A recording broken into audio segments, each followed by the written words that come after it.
옆에 분에게 오늘도 주님 때문에 좋은 날입니다. 인사하세요. 오늘도 주님 때문에 좋은 날입니다. 네. 오늘 우리 단촐하게 또 예배 드리게 된대요. 오늘 저는 시편 23편 1절에서 6절 말씀을 중심으로 여호와는 나의 목자라는 제목으로 은혜를 나누고자 합니다. 우리가 잘 아는 시편이죠. 시편 23편 보겠습니다. 1절에서 6절. 네. 시편 23편 1절에서 6절 같이 합독하시겠습니다. 여호와는 나의 목자시니 내게 부족함이 없으리로다. 그가 나를 푸른 풀밭에 누이시며 쉴 만한 물가로 인도하시는도다. 내 영혼을 소생시키시고 자기 이름을 위하여 의의 길로 인도하시는도다. 내가 사망의 음침한 골짜기로 다닐지라도 해를 두려워하지 않을 것은 주께서 나와 함께 하심이라. 주의 지팡이와 막대기가 나를 안위하시나이다. 주께서 내 원수의 목전에서 내게 상을 차려주시고 기름을 내 머리에 부으셨으니 내 잔이 넘치나이다.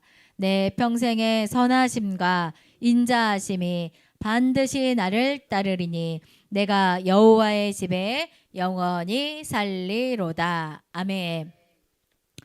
예, 우리는 2026년 새해를 맞이해서 길이라는 주제로 은혜를 나누고 있습니다. 첫째 주는 뭐였죠? 광야에 길을 내시는 하나님의 능력을 보았고, 둘째 주는 뭐였죠? 지난주 구름 기둥과 불 기둥으로 멈추고 나아가는 법을 배웠습니다. 오늘 세 번째 시간이 오늘은요. 그 길 위에서 가장 본질적인 질문을 마주합니다. 과연 내 인생의 핸들은 누가 쥐고 있는가? 그리고 그분은 나를 어디까지 책임지시는가에 대한 질문입니다.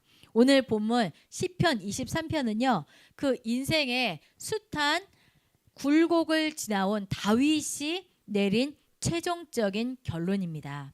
그는 자신이 잘나서 여기까지 온 것이 아니라 누군가 자기 이름을 걸고 자신을 끝까지 뒤쫓아오며 붙들었다고 고백하는 것을 볼 수가 있습니다. 오늘 말씀을 통해 나의 그런 애씀이나 노력을 내려놓을 때 시작되는 놀라운 안식과 우리를 절대 포기하지 않는 목자의 뜨거운 열심을 발견하시길 바랍니다. 우리 인생길의 끝에서 우리를 기다리시는 영원한 소망이 무엇인지 그 중요한 비밀을 함께 확인하는 은혜의 시간 되기를 소망합니다. 1절 한번 보세요. 1절 보니까 여호와는 나의 목자시니 내게 부족함이 없으리로다. 네, 성도 여러분, 시편 23편 1절의 첫 문장은 뭐냐? 단순한 신앙 고백을 넘어서 우리 인생의 근본적인 질서를 바로잡는 위대한 고백입니다. 보실까요? 여호와는 나의 목자시니. 이 짧은 문장 속에서는요. 기독교 신앙의 핵심인 자기 부인의 영성이 담겨 있습니다. 여러분, 그 자기 부인이라는 말 굉장히 많이 듣죠? 다윗은 지금 이렇게 말하고 있는 것입니다. 나는 더 이상 내 인생의 주인이 아닙니다. 내가 나를 이끌어가는 모든 고집을 이 시간 내려놓습니다 라고 고백하는 것입니다. 우리는 흔히 내가 인생의 주인이 돼서요. 모든 상황을 통제하고 또 계획해야 안전하다고 믿습니다. 하지만 성경이 말하고 있는 진짜 안식은요. 내가 강해지는 것이 아니라 오히려 나의 연약함, 나의 무력함을 인정하고 선한 목자 되신 하나님께 내 삶을 전적으로 신뢰하며 내어드리는 것을 말하고 있습니다. 자기 부인이란 내 인생의 핸들을 내가 쥐고 불안해하는 대신 길을 완벽하게 아시는 목자께서 그 핸들을 넘겨드리는 가장 지혜로운 결단인 것을 볼 수가 있습니다. 기독교의 역설은요. 여기에 있습니다. 뭐냐? 살고자 하는 자는 죽는다. 그렇죠? 내가 나를 지키려고 안간힘을 쓸 때는 늘 부족함을 느끼지만 내가 죽고 내 안에 선한 목자가 사시는 그 자기 부인의 자리에 설 때 비로소 다윗의 고백처럼 내가 부족함이 없으리로다라는 고백이 터져 나오게 됩니다. 내 자존심을 꺾고 주님의 말씀 앞에 나를 굴복시키는 그 영적인 태도가 바로 선한 목자, 또 우리는 뭐죠? 양된 우리의 본분임을 기억하시기를 바랍니다. 이 전적인 신뢰가 회복될 때 우리는 비로소 내 형편과 상관없이 목자가 주신 하늘의 풍요를 누리기 시작합니다. 오늘 여러분의 인생 핸들을 우리의 선한 목자 되신 주님께 온전히 맡겨보시기 바랍니다. 주님이 이끄신 인생에는요 결코 실패가 없으며 그 끝에는 반드시 부족함이 없는 은혜가 기다리고 있을 줄 믿습니다. 2절을 보세요. 2절 같이 읽겠습니다. 2절 시작. 그가 나를 푸른 풀밭에 누이시며 쉴만한 물가로 인도하시는 도다. 아멘. 이 시대를 살아가는 우리는요 영혼 육 모두 피로감에 쌓여 지쳐 있을 때가 있습니다. TV를 봐도 피곤해요. 왜냐하면 진짜 풀리지 않는 어려운 문제들이 너무나 많습니다. 특히 요즘에는 왜 이렇게 전쟁 소식이 많은지 모릅니다. 단지 그런 어떤 육체가 쉰다고 영혼의 갈증까지 해결되지 않는다는 것을 우리는 모두 알고 있습니다. 오늘 본문 2절에는요 진짜 그 휴식, 쉼의 비밀을 알려주고 있습니다. 안식은 단순히 활동을 멈추는 것이 아니라 뭐냐? 목자의 임재 안으로 들어가는 거라는 것을 말하고 있습니다. 2절에 나를 푸른 풀밭에 누이시며 라는 표현은 매우 특별합니다.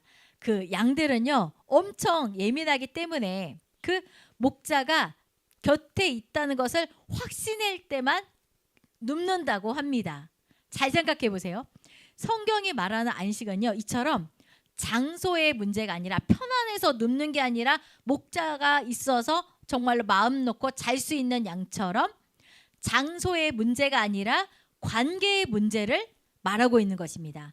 내가 무엇을 하느냐보다 내 곁에 누가 있느냐가 참된 안식을 결정하는 것입니다. 하나님은 때로는요 우리를 억지로 눕게 하실 때가 있어요. 갑작스러운 위기를 보내서 눕게 하실 때도 있고 또 침묵의 상황으로 우리를 멈춰 세우실 때도 있습니다. 이것은요 벌이 아니라 오히려 우리를 살리려고 하시는 것입니다. 내 속도가 너무 질주하고 있을 때 그 속도가 나를 망치고 있기 때문에 하나님이 개입하셔서 우리를 멈추게 하는 것입니다. 진정한 쉼은요 게으름이 아니라 그것은 내가 멈춰 있어도 하나님은 여전히 일하신다는 사실을 인정하는 가장 강력한 믿음의 고백임을 믿습니다. 세상은요 성취로 우리를 평가하지만 우리 선한 목자 되신 하나님은 우리의 존재 자체를 귀히 여기심을 믿으시길 바랍니다. 네, 3절 한번 보세요. 같이 읽겠습니다. 3절 시작. 내 영혼을 소생시키시고 자기 이름을 위하여 의의 길로 인도하시는 도다. 아멘. 여러분 이 저자가 누구라 그랬죠? 다윗이라 그랬죠? 다윗의 인생은요 결코 순탄한 꽃길이 아니었습니다. 장인, 그러니까 사울 왕이 누구였냐면 자기 장인이었어요. 알고 계셨나요? 네, 알고 계셨죠? 자기 장인 사울 왕의 그 질투로 오랜 세월 한 거의 10년 동안 광야를 떠도는 도망자로 지냈고 또 아들 누구가 압살롬이 반역을 일으킴으로 네, 광야에 또 나가게 될 때도 있었습니다. 그리고 무엇보다도 그에게는 수치가 있죠. 그 밧세바와의 불륜 사건, 또 밧세바의 그 남편 다윗의 충성스러운 신하 우리아를 살인 교사로 죽이는 그런 실수를 범할 때도 있습니다.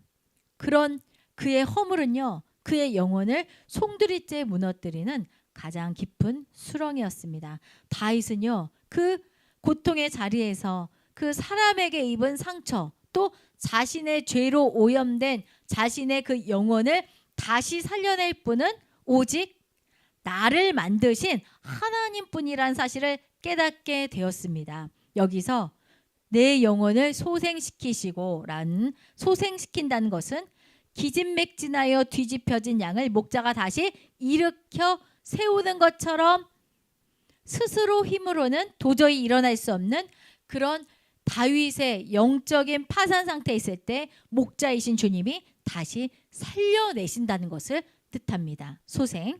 그리고 중요한 것은요, 주님이 우리를 회복시키시는 이유는 우리에게 어떤 자격이 있어서가 아닙니다. 바로 오늘 말씀처럼 누구를 위하여? 자기 이름을 위하여. 그렇죠? 자기 이름을 위해서입니다. 우리가 착각할 때가 많죠. 우리가 뭐가 잘나서 내 의가 있어서 하나님이 나를 도와주시는 것이 아니라 하나님 자신의 명예를 걸고, 그렇죠? 당신의 양을 결코 포기하지 않으시겠다는 의지입니다. 그리고 그 선한 목자 되신 하나님은요, 우리를 소생시키는데 멈추지 않고 다시 길을 잃지 않도록 어떤 길로 인도하신다? 의의 길로 인도하신다. 그러므로 우리가 기억해야 할 것은 나의 자격이 아니라 하나님의 그 신실하심을 의지하신다면 우리의 영혼을 다시 살리시고 우리가 나아가야 할 바른 길로 이끌어 주실 줄 믿습니다. 우리 4절 한번 읽겠습니다. 시작. 내가 사망의 음침한 골짜기로 다닐지라도 해를 두려워하지 않을 것은 주께서 나와 함께 하심이라. 주의 지팡이와 막대기가 나를 안위하시나이다. 아멘. 기독교 신앙은요, 고난이 없는 삶을 약속하지 않습니다. 오히려 성경은요, 우리가 살면서 사망의 음침한 골짜기를 지날 때가 반드시 있다고 정직하게 말하고 있습니다. 믿음이 좋아도요, 병이 들 수가 있고 신실하게 살아도 예기치 못한 실패의 터널을 지날 수도 있습니다. 성경은 우리에게 꽃길만 걷게 해준다고 말하지 않고 있습니다. 우리 한번 말씀을 보겠습니다. 우리 이사야 말씀부터. 네, 시작. 내가 물 가운데로 지나갈 때 내가 너와 함께 할 것이라. 강을 건널 때 물이 너를 침몰하지 못할 것이며 내가 불 가운데로 지날 때 타지도 아니할 것이요 불꽃이 너를 사르지도 못하리니. 그쵸? 우리가 물 가운데 지날 때도 있고 불 가운데 지날 때도 있다는 거예요, 우리의 인생이. 그 다음에 요한복음 16장 33절, 여기도 너희가 환난을 당한다고 얘기하고 있습니다. 시작. 이것을 너희에게 이르는 것은 너희로 내 안에서 평안을 누리게 하려 함이라. 보세요. 세상에서는 너희가 환난을 당하나 담대하라. 내가 세상을 이겼노라. 그 다음에요. 그리고 보세요. 연단이 있다는 거예요. 우리 베드로전서 4장 12절 시작. 사랑하는 자들아, 너희를 연단하려고 오는 불시험을 이상한 일 당하는 것 같이 이상히 여기지 말고. 그쵸? 여기서 사랑하는 자들아 그랬잖아. 너희 못된 것들아, 이게 아니에요. 사랑하는 자들에게도 하나님이 무엇하려고? 우리를 연단시키려고 오는 불시험을 이상한 일 당하는 것처럼 이상히 여기지 말라는 거예요. 우리에게 언제든지 불시험이 올 수 있다는 거죠. 그리고 그 시험이 올 때 하나님께서 피할 길을, 그것을 넘어갈 길을 열어주겠다고 말씀하고 있습니다. 우리 고린도전서 10장 13절 시작. 사람이 감당할 시험 밖에는 너희가 당한 것이 없나니 오직 하나님은 미쁘사 너희가 감당하지 못할 시험 당함을 허락하지 아니하시고 시험 당할 쯤에 또한 피할 길을 내사 너희로 능히 감당하게 하시느니라. 아멘. 그 다음이요. 그쵸? 고난이 있으니까 고난에 대한 말씀을 주시는 거죠. 우리 로마서 8장 18절 시작. 생각하건대 현재의 고난은 장차 우리에게 나타날 영광과 비교할 수 없도다. 아멘. 그러므로 우리의 인생에는 예수님을 잘 믿는 믿음의 사람들도 얼마든지 고통 가운데, 그리고 고난 가운데, 환난 가운데, 물 가운데, 불 가운데 지나갈 수 있다라는 것을 확실히 말해주고 있습니다. 그러나 여기서 주목해야 할 것은요, 그 죽음의 그 골짜기 한복판에서 성경은 우리에게 약속하는 것이 있습니다. 뭐냐? 결코 변하지 않는 목자의 임재입니다. 우리가 고통 속에서 절망하는 진짜 이유는요, 골짜기 자체가 깊어서가 아니라 그 길을 나 혼자 걷고 있다는 그런 어떤 고립감 때문입니다. 도와줄 사람이 없을 때 힘든 거죠. 하지만 다윗은요, 그 어둠 속에서도 계속 걸어갈 수 있는 비밀을 이렇게 고백합니다. 뭐예요? 주께서 나와 함께 하심이라. 아멘.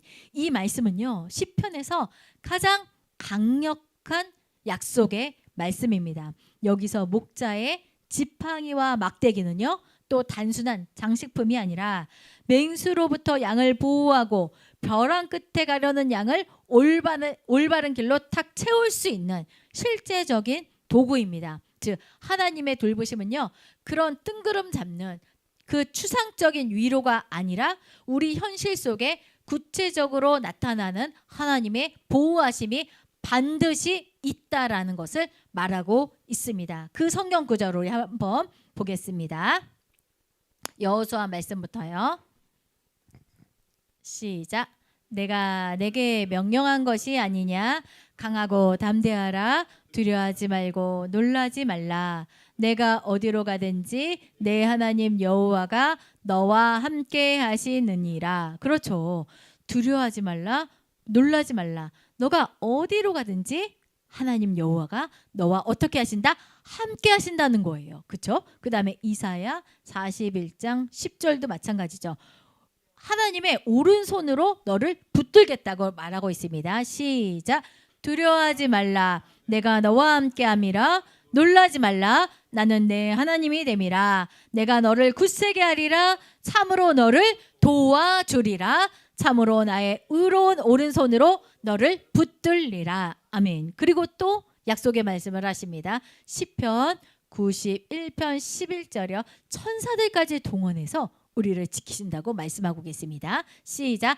그가 너를 위하여 그의 천사들을 명령하사 내 모든 길에서 너를 지키게 하심이라. 아멘. 우리 지금 혼자 있는 것 같아서도요, 우리 안에는 성령께서 계시고 또 하나님께서는 위급할 때는 천사까지 보내셔서 우리를 지키신다고 말씀하고 있습니다. 그리고 또 위로의 말씀이죠. 시편 121편 5절에서 6절 시작. 여호와는 너를 지키시는 이시라. 여호와께서 내 오른쪽에서 내 그늘이 되시나니 낮의 해가 너를 상하게 하지 아니하며 밤의 달도 너를 해치지 아니하리로다. 아멘. 그 다음에 또 있죠. 이사야 43장 2절에도 또 위로하고 계십니다. 시작. 내가 물 가운데로 지나갈 때 내가 너와 함께 할 것이라. 강을 건널 때 물이 너를 침몰하지 못할 것이며 내가 불 가운데로 지날 때 타지 아니할 것이요 불꽃이 너를 사르지도 못하리니. 아멘. 그 다음이요. 없나요? 네, 그죠. 신명기 31장 8절. 그러므로 시작.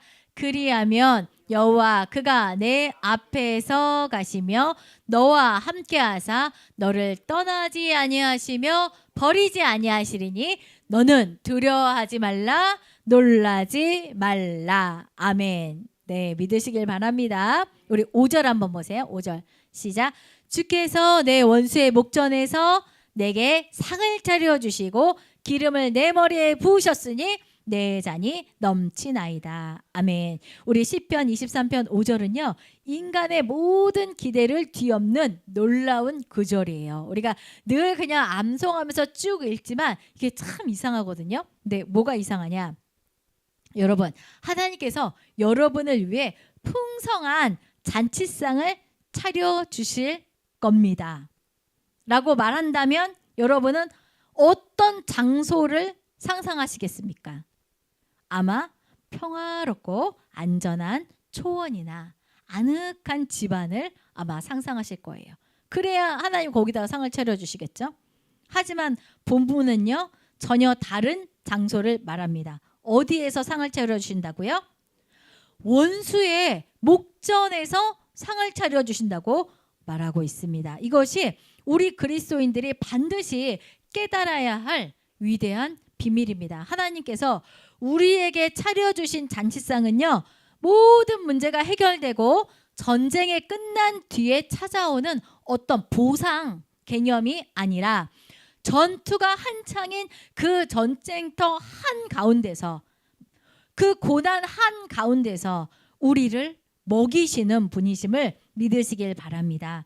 다윗은 고백합니다. 하나님은 내가 가장 공격받고 있을 때 내 원수들이 지켜보는 그 앞에서 잔치를 베푸시는 분입니다 라고 고백하고 있습니다. 하나님은요 즉각적인 응답이나 즉각적인 승리보다 우리가 고난 속에서도 그 하나님의 신실함을 신뢰하는데 그 성장에 더 관심이 있으시기 때문에 즉시 고통의 골짜기를 없애주시기보다는 그 골짜기 한가운데서 우리에게 하나님의 넉넉한 잔치상을 차려주시기도 합니다. 이것이 하나님의 특별한 응답이죠. 여기서 기름을 내 머리에 부으셨다는 것은 당시 문화에서는요 주인이 귀한 손님을 대접할 때 영접할 때 하는 행동입니다. 세상은요 끊임없이 우리의 실수와 우리의 약점을 들춰내면서 우리를 깎아내리지만 하나님은 오히려 그 원수들 앞에서 우리의 머리에 기름을 부으시며 말씀하십니다. 뭐라고 말하냐? 너는 내 귀한 자녀이며 나의 가장 귀한 손님이다 라고 말하고 있습니다. 우리가 하나님의 식탁에 앉는 것은 자격이 있어서가 아닙니다. 그것은 그 목자가 선하시기 때문에 그 은혜가 자격 없는 우리를 덮는 것입니다. 내 잔이 조금 채워지는 정도가 아니라 어떻게 해요? 넘치게 하시는 주님의 신뢰를 하시길 바랍니다. 우리 6절 보세요. 같이 읽겠습니다. 6절 시작. 내 평생의 선하심과 인자하심이 반드시 나를 따르리니. 그쵸? 여기까지요. 내 평생의 선하심과 인자하심이 반드시 나를 따르리니. 여기서 따른다라는 말은 그냥 뒤에서 졸졸졸 따라가는 한가한 느낌이 아니에요. 이 단어는요. 목표물을 절대 놓치지 않으려고 끝까지 추적한다라는 뜻을 가지고 있고요. 이것은 하나님은 우리의 인생을 끝까지 책임지시려고 우리가 어디를 가든지 끝까지 쫓아다니신다라는 의미로 해석하면 됩니다. 너무 좋죠? 예. 우리가 하나님을 쫓아가는 것이 아니라 하나님의 그 신실함으로 우리를 계속 쫓아오신다는 거죠. 우리가 망가지고 깨지고 인생의 밑바닥에서 허우적거릴 때 그분의 선하심과 인자하심은 더 숨가쁘게 우리를 찾아내시면서 이렇게 말씀하고 있습니다. 너가 도망가봤자 내 손바닥 아니다. 나는 너를 절대로 포기 못한다. 내가 끝까지 너를 책임질 거야. 아멘. 하나님의 이 책임지는 사랑을요 잘 보여주는 말씀이 우리 이사야 46장 4절에 있습니다. 이거 한번 들어보시면 너무 은혜가 돼요. 우리 이사야 46장 4절 같이 읽겠습니다. 시작. 너희가 노년에 이르기까지 내가 그리하겠고 백발이 되기까지 내가 너희를 품을 것이라. 왜냐하면 내가 지었은즉 내가 업을 것이요 내가 품고 구하여 내리라. 그렇죠. 여러분 너무 위로가 되시죠? 노년에 이르기까지 백발이 되기까지 내가 너희를 품을 것이라. 왜냐하면 내가 너희를 지었은즉 내가 업을 것이요 내가 품고 구하여 내리라. 그리고 어떻게 해요? 여호와의 열심히 이를 이루리라. 아멘. 여호와의 열심히 이를 이룰 줄로 믿습니다. 그리고 마지막 6절 끝에 보세요. 뭐죠? 내가 여호와의 집에 영원히 거하리로다. 여러분, 우리 시편 23편의 이 장엄한 여정은요, 결국 여호와의 집이라는 한 단어로 이제 딱 마무리가 됩니다. 보세요. 내가 여호와의 집에 거하리로다. 이것은요, 우리 인생의 영원한 소속과 최종 목적지가 어디인지를 고백하는 것이라고 보면 좋습니다. 여기서 여호와의 집이라는요, 하나님의 완벽한 사랑과 다스림이 온전히 이루어지는 곳을 의미합니다.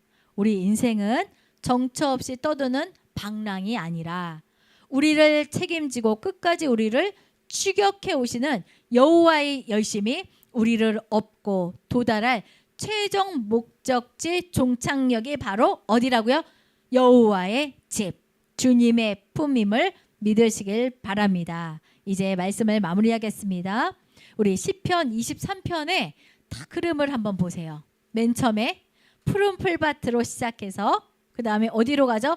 어두운 골짜기로 가죠. 그 다음에 원수의 목전에서 상을 베풀어 주시죠. 그리고 마지막에 도착하는 종착역이 여호와의 집입니다. 이 땅에서의 모든 하나님의 선하심과 그 인도하심과 보호는 결국 우리를 이 영원한 집으로 이끌기 위한 과정이었던 것이죠. 여러분, 우리는 돌아갈 집이 명확하게 있습니다. 그렇게 명확하게 있는 사람은요, 절대 길 위에서 헤매지 않습니다.